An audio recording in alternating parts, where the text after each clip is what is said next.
有一个电影专业的环节叫做佛理，就是对着画面做写实音效，这叫佛理。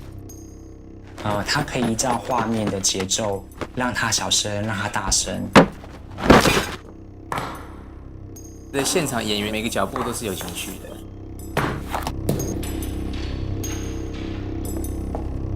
在这边待了40年了，每天就想一些声音该怎么去创作。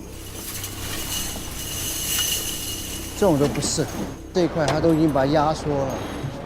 老板，这铁环怎么卖？师傅他就是这样不断的试，然后直到试出来为止。做一个拉门的声音，每一个东西都做出来声音都会不一样。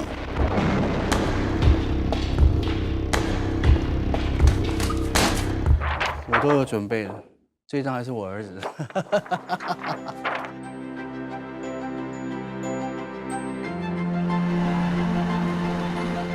胡师傅在好莱坞也是1:1的 Foley artist。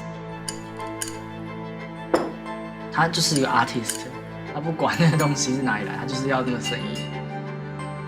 只是台湾没有产业，所以他们做了一辈子，很多人也不晓得。这件事儿太专业了，干这件事儿5、6年以后你干不了别的。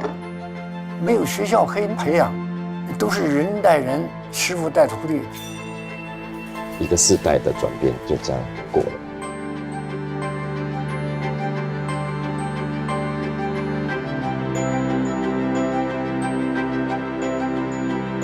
就是我讲的成就感，那种感觉是我喜欢的。电影给了我很多东西，陪着他成长一下 ，OK，NG， 就是我收工的时候了。